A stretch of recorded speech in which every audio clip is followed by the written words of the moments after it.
तो चलिए आज इस वीडियो के अंदर हम बात करते हैं ऑल्ट्रोस फेसलिफ्ट के कुछ कॉन्स के बारे में।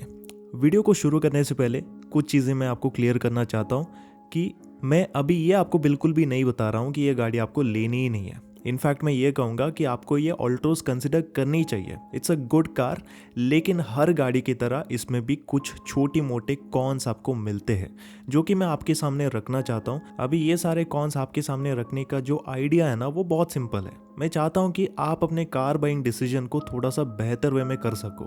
मैं चाहता हूँ कि जब आप लाखों रुपए लगा रहे हो ना, तो आपको गाड़ी के हर एस्पेक्ट के बारे में थोड़ा बहुत आइडिया होना चाहिए। एंड विद दिस थॉट मैं चाहता हूँ कि आप इस वीडियो को पूरा देखें। फर्स्ट एंड फॉरमोस्ट जो सबसे पहला कॉन है, जो कि मेजर नहीं, बहुत ही सिंपल कॉन है, it is regarding the ground clearance.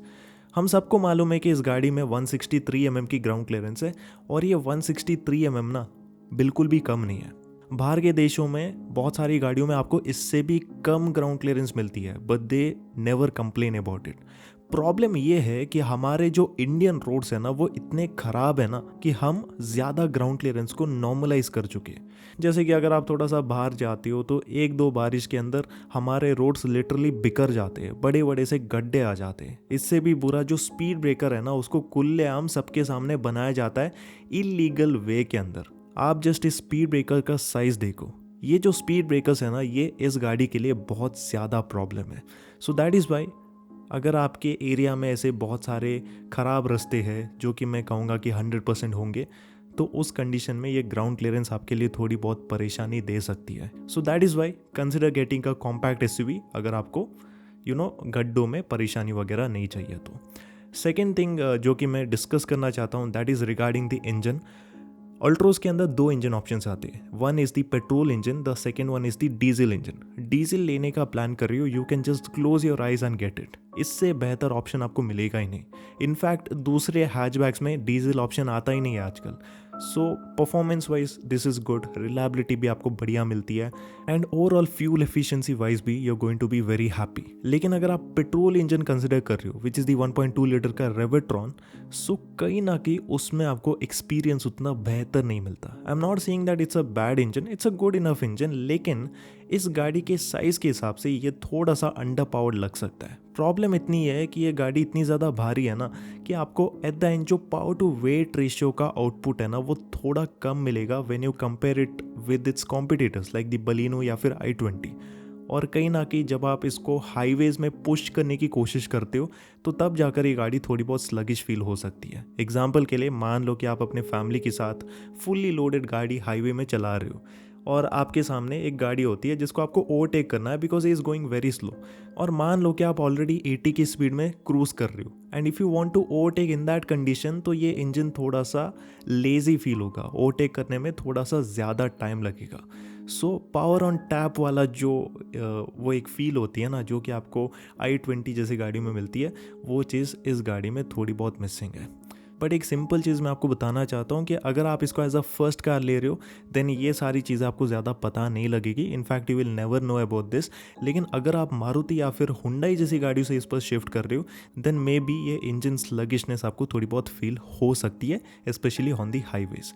इसके बाद जो थर्ड पॉइंट है ना, वो गियर बॉक्स के रिगार्डिंग है। अभी इस गाड़ी में आपको मैनुअल के अंदर 5 स्पीड का ट्रांसमिशन मिलेगा, and in the automatic you are going to get AMT as well as DCA। सबसे पहले ऑटोमेटिक में DCA ले रहे हो, देन गुड ऑप्शन, आप ले सकते हो, कोई दिक्कत नहीं है। And if you buying the manual, आपको एक्सपीरियंस वहाँ पर भी काफ़ी अच्छा मिलेगा। यस, मैं मानता हूँ कि ये गियर बॉक्स थोड़ा सा नॉची है, थोड़ा सा आपको एफर्ट लगाना पड़ता है if you compare it with the Baleno का मैनुअल गियर बॉक्स। लेकिन इसके अलावा भी इट्स गुड, इट्स रिलायबल, और परफॉर्मेंस भी ये काफ़ी अच्छी निकाल कर देती है। But when we talk about the AMT, तो ये AMT यूनिट सिटी जैसे रोड्स में तो ठीक ठाक सा चलता है, लेकिन अगर आप हाईवेज में गाड़ी को पुश करते हो, तो कहीं ना कहीं ये AMT थोड़ा बहुत जर्की फील हो सकता है। ये सेम एक्सपीरियंस हमने टाटा पंच के अंदर भी किया था, एंड बेसिकली उसी का गियर बॉक्स इसमें भी लगाया गया है। So the experience is very much similar. तो प्रॉब्लम इतनी है कि इसका जो ये इंजन है ना, वो AMT के साथ प्रॉपरली कोरिलेट नहीं करता।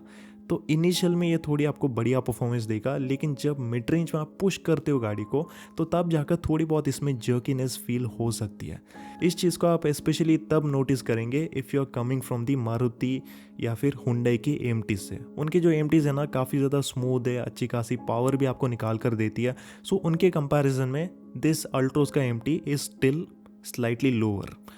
सो अगर आप ऑटोमेटिक लेने का प्लान कर रहे हो तो मैं तो कहूँगा कि थोड़ा बजट बढ़ाकर DCA के तरफ अगर आप जाओगे तो ज़्यादा बेहतर रहेगा। नहीं तो मैं कहूँगा कि आप दूसरी गाड़ियों का भी प्रॉपरली टेस्ट ड्राइव ले, you experience it and once you are happy with it you can consider them also. But at the end वही चीज़ है, अगर आप इसको as a first car own कर रहे हो देन मुझे नहीं लगता कि ये एक्सपीरियंस आपको कभी फील होगा।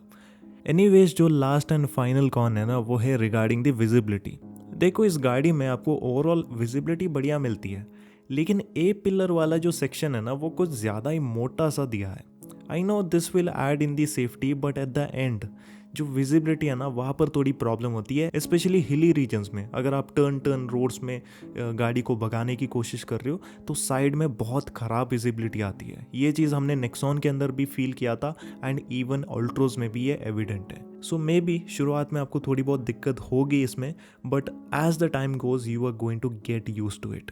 सो ये दोस्तों कुछ ऐसे कॉन्स थे जो कि मैं आपको अल्ट्रोज के रिगार्डिंग बताना चाहता था। Again I want to tell you that these are not the major cons. ये बस कुछ निट पिकिंग से, बहुत ही सिंपल से निगल से जो कि मैं आपके सामने रखना चाहता था। And if you are planning to buy this car you can definitely buy it. I guess this is one of the beautiful looking hatchback जो कि आजकल आप मार्केट में ले सकते हो।